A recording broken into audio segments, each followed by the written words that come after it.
Sa panahon ngayon na mahirap kumita ng pera, nauuso na naman ang pagbabarter o ang pakikipagpalit ng isang bagay para sa isa pang bagay. At ito ang ginagawa ko.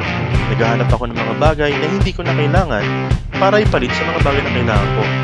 Ako si Ian at ako ang The Barterer. Hello! Welcome sa The Barter, na kung saan kami naghahanap ng mga bagay na pwedeng ipalit sa iba pang mga bagay. At kanina, napansin ko na napakarami pala naming kape. Pero wala naman kaming creamer at wala na rin kaming bigas. Kaya naman, naisip ko na bakit hindi na lang kaya makipag-barter. So ipapalit ko yung aking kape sa creamer and sa bigas. Kaya naman, kanina ako'y nag-post sa aking Facebook at ang nakakatuwa, meron agad sumagot. Hindi lang isa, kundi dalawa. Wow! Kasi dalawa yung preferred naming items, yung creamer sa yung bigas. At tamang-tama naman dahil marami nga kaming kape. So, pwede kami makapag-barter sa dalawang tao. At ang maganda pa nito, doon lang sila nakatira sa Cavite City. So, next na bayan lang sa amin. Kaya naman kami nagpunta sa bayan ng Cavite City.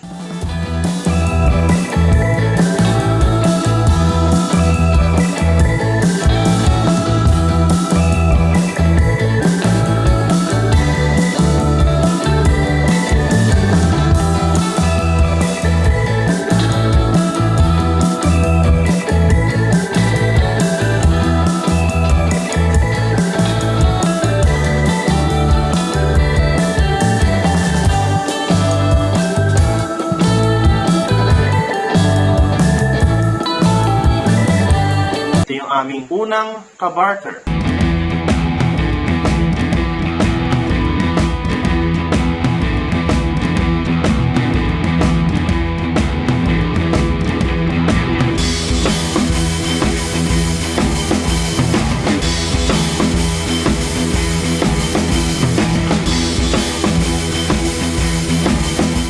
At ito naman yung aming ikalawang ka-barter.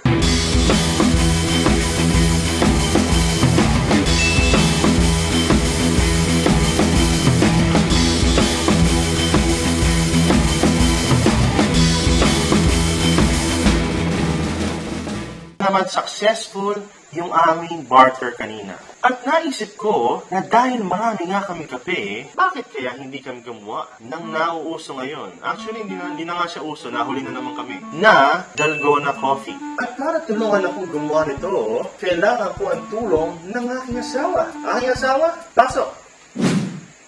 Ayan, so ano ba yung kailangan natin para sa ating Dalgona coffee? Ano ba yung mga ingredients? Kailangan natin na instant coffee. Instant coffee? Yes. Siyempre, meron tayo yan. Marami tayo yan. Yan. Charan! Folders. Nakabaliktad lang yan, pero folders yan. Ano pa? Ano lang, hindi ba pwede yung brood? Hindi pwede? Hindi. Hindi, bakit? Hindi kasi siya magpo-foam. Hindi magpa-foam. Oo, pagka binit. Okay. So, kailangan na instant. Oo. Sa instant, ewan ko, ito kasi yung pinaka, for me okay na klase. Yung freeze-dried, yung malalaking granules niya. Compared dun sa yung parang mapulbos na instant coffee. Mas maganda siya i-whip. Okay, so instant coffee. Ano pa? So, instant coffee. Tapos, syempre, kailangan natin ng sugar and important hot water. Okay, kumuha tayo. Okay, yan na. Tcharan! Ating sugar, hot water, siyempre yung coffee natin. Meron tayong bowl at ang tawag dito? Wire whisk. Wire whisk. Wire whisk. Ito yung ating Whip. whip.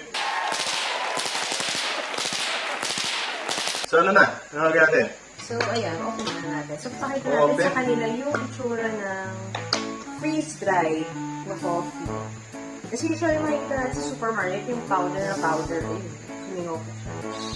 So ito kasi medyo May granules siya. malaki yung granules. Ayan, so bukas na siya. Pakita natin sa camera. Ayan, kung makikita nyo, kita nyo ba? Medyo mas malaki yung granules niya compared sa mga ibang instant coffee. So mas malaki yung boodle niya. Ayan. So ano na next? I-measure natin. 1:1:1. So, 1:1:1.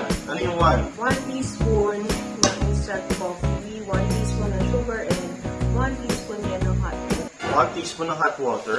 Talaga? Okay. Okay, so i-measure natin 1 teaspoon ng coffee. Yan, 1 teaspoon ng sugar. 2. 2?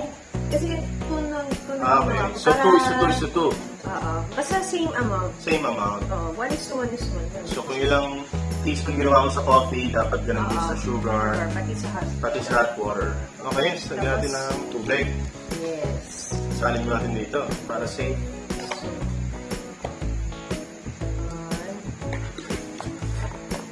So while it's hot, ayan, i-whip mo na siya. Whip ko na. Paano gano'ng kabilis? Ganun? Oo, gano'n. Maingay. Yan. Yan. Mga gano'ng katagal to? Usually 3 to 5 minutes. 3 to 5 minutes. O kasi hanggang siya, hanggang sa maging malapot-lapot siya. Mukha, yung magmukha na siyang, parang medyo icing na. Kasi di ba ngayon, kung makikita nyo, ayan, medyo dark siya, magla-lighten up siya.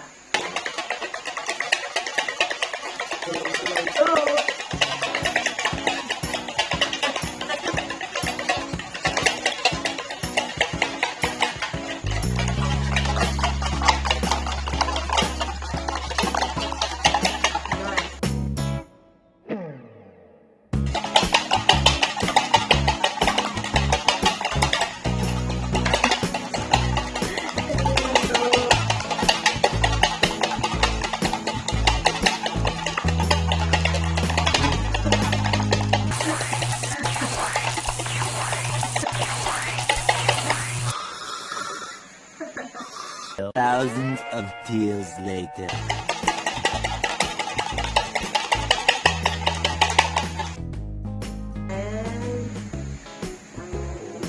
pick na siya.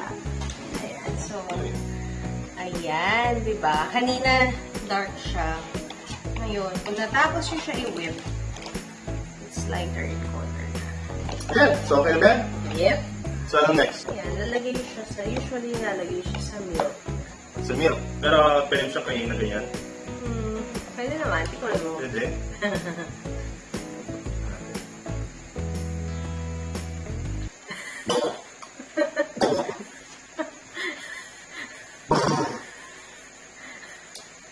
Tight.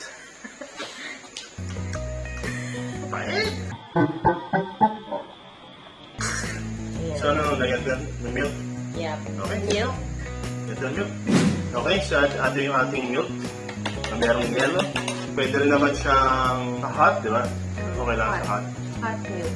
O kaya, kung gusto niyo medyo maiba naman, chocolate milk. Milo, gano'n. Sweets.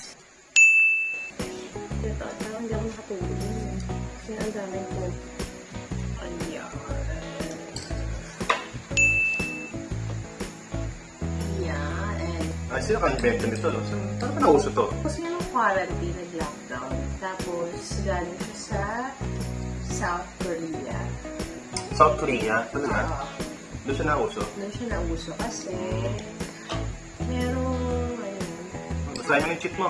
Kasi ano, sabi dito, meron kasi isang teleserye or K-drama, sorry.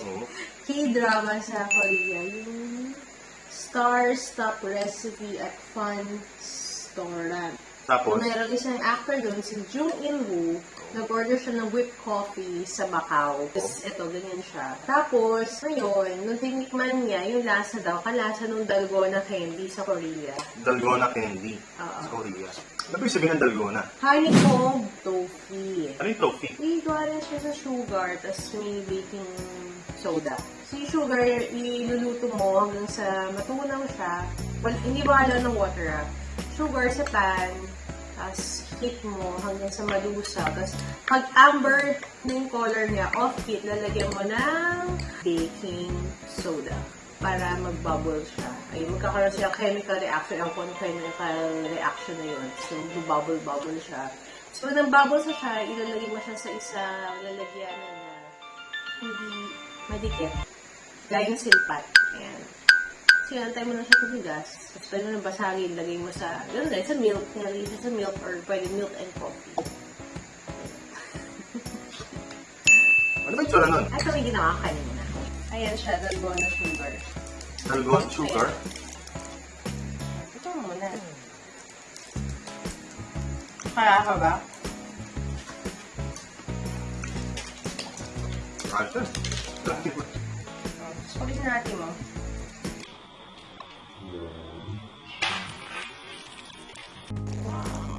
Parang honeycomb. Masarap siya ilagay sa milk na malamig. So lalagay mo ito sa milk na malamig. So ano to? Sugar lang to? Sugar, yun nga. Sugar and baking soda. Tapos, paano ginawa yan? Kumuha ko ng heavy saucepan. Lagay ako ng sugar. Minelt ko dun yung sugar hanggang sa maging color amber siya. Amber yan. Naka-color siya. Ito yun. Yan. So ngayon, gawin natin yung sa milk. Kuwala ko na milk. Gusto yung ice. Durug-durugin natin. Okay, lagyan sa milk. Ayan, yung ating milk. Tapos, pinapirasahin. Madali naman siyang sirain. Dami yan. Dito yung cut. Taas mo naman ako. Okay, tignan natin. Haluin. Yung mag-dissolve ng konti. Mag-dissolve ng konti. Nagko-color kape. Ako sirain. Sarap. Ice cream. Ayos. Parang nasa cafeteria. So kaya parang tinawag itong do-it-yourself coffee. Kasi yun nga dahil nag-quarantine. Hindi makakapunta sa Starbucks. Yeah. Sarado kasi. Kaya kung gusto nyo try nyo. Ayan, kaya isa na namang problema ang nasolusyonan. Bakit? Akala ko yung problema. Wala. Dito sa The Barterer, kung nagustuhan nyo yung ating Barter Stories, kung gusto nyo pa makapanood ng iba't ibang Barter Story, subscribe lang kayo sa ating channel na The Barterer. Paano? Doon. Dito, dito. And then dyan. Yan. Okay? So hanggang sa muling pagbabarter, bye-bye. Bye. Hugas pa ang kamay. Malagkit!